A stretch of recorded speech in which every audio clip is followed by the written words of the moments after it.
Hello， 大家好，我係 Victor。今日咧，我想同大家分享一下咧小朋友嘅情緒同埋行為狀況，同埋點解家長需要了解呢啲情況，從而幫助大家咧更好咁照顧小朋友噶。首先咧，每個小朋友都有自己獨特嘅情緒反應同埋行為表現，有時候可能小朋友會特別情緒化，又或者做埋一啲咧你理解唔到嘅行為噶。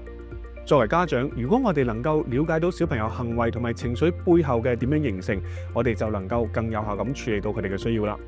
舉個例子啊，如果小朋友突然間發脾氣或者唔聽話，咁樣係有可能咧，因為小朋友未能夠用語言去表達到佢哋嘅感受或者佢哋嘅需要。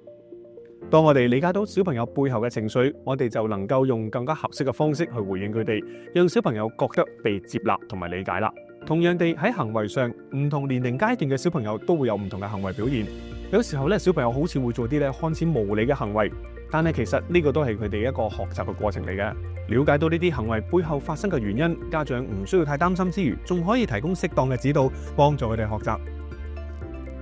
總括嚟講咧，了解到小朋友情緒同埋行為背後嘅原因，唔單止可以讓家長減輕育兒嘅壓力，更加可以建立一個和諧同埋健康嘅親子關係。當我哋能夠理解到小朋友嘅需要，回應到佢哋嘅情緒同埋行為，咁就能夠更有效咁幫到小朋友發展啦。希望呢段影片俾到少少啟發大家。如果你哋有啲咩想知或者有咩問題，歡迎隨時聯絡我哋。下次再見。